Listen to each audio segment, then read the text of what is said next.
మరి గూడెలో మొత్తం అమ్మేది మొత్తం వాళ్ళ ఫ్యామిలీలు ఎన్ని ఖరాబ్ అయినాయి, మన ఫ్యామిలీలు ఎన్ని ఖరాబ్ అయినాయి. చెన్నై కూడా మంచి ఆరోగ్యంగా ఉండేటోడు కదా, మీ కళ్ళ ముందు ఉండేటోడు కదా.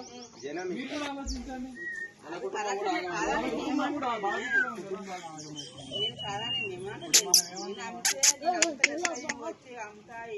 ముందలు కొట్టుకొని అమ్మొచ్చి ఎన్నో కాళ్ళు గీస్తాను ఇది అమ్మే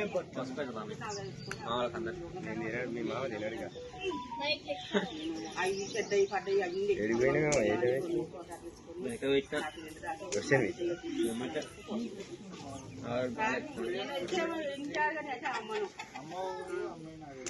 ఈ రోజు నుంచి అది కూడా బంద్ చేసేయండి. ఎవరు వద్దనట్లేదు. ఆ తాగేది కూడా సాయంత్రం ఆ తాగుడు కూడా సాయంత్రమే తాగేదని చెప్తుంది.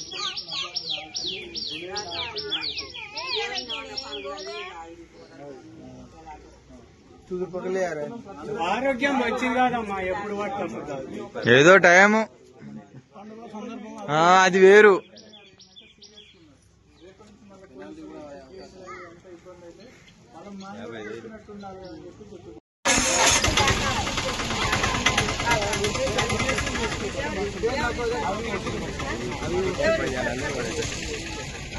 ఉప సర్పంచ్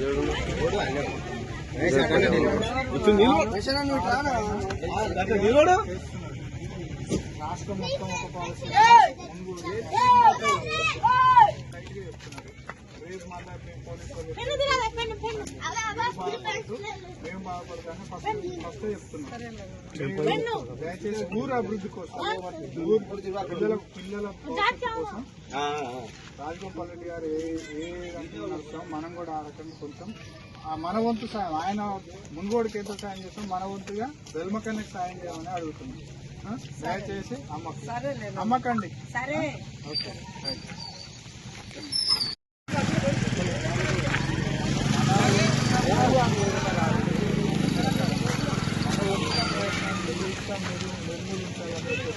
రాజగోపాల్ రెడ్డి ఆదేశాల ప్రకారం వెల్కి షాపులు అసలు ఆయన స్టేట్ పాలసీలనే ఉన్నా కూడా సారు నేనైనా డబ్బులు భరిస్తా కానీ మేము జనాలను ఇంకోటి నియోజకవర్గంలో ప్రజలను కాపాడుతున్నామని. మరి మనం కూడా ఆయన చేసే ప్రయత్నాన్ని మన వంతు సాయంగా ఓన్లీ బెల్ట్ షాపులు బంద్ చేద్దామని అనుకుంటున్నాం.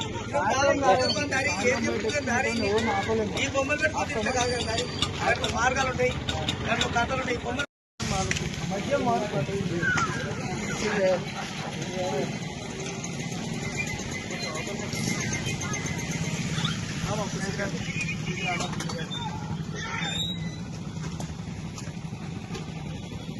अरे फिर आओ रो किधर है उल्टा है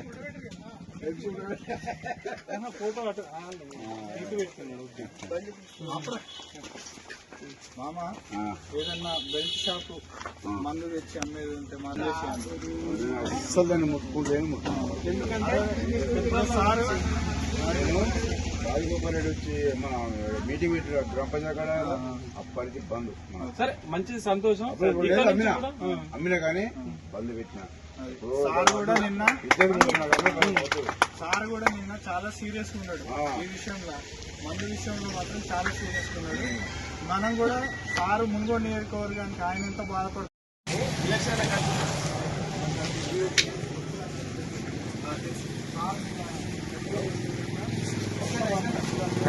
బాబాయ్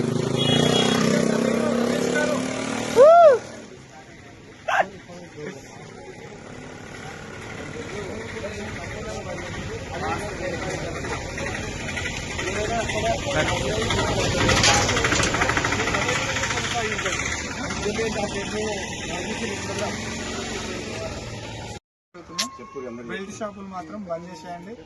తాగాలని కూడా సాయంత్రం పూట తెచ్చుకొని తాగండి ఇంటి దగ్గర. కానీ యువత మొత్తం చెడిపోతుంది, తాగుడుకు బానిసై కుటుంబాలు నాశనం అవుతున్నాయి. దానికోసం అని చెప్పి చెప్తుంది. ఓకేనా? చిన్న పిల్లలు ఇబ్బంది పడుతున్నారు.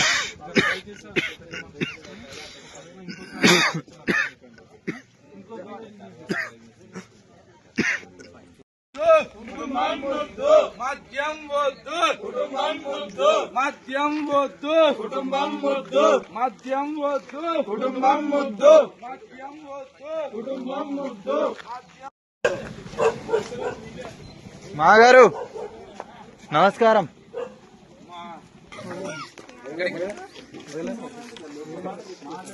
మా పట్టుకుమా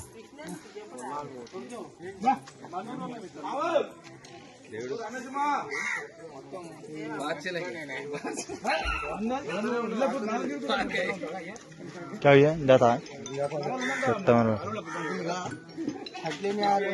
మద్యం వద్దు, మద్యం వద్దు, మద్యం వద్దు, మద్యం వద్దు, మద్యం మానుకో, మద్యం మానుకో, అసలు పకడే మద్యం మానుకో, మద్యం మానుకో, మద్యం మానుకో. ఒకసారి వీళ్ళందరూ రమ్మని రాజు కదా బాగుంటుంది.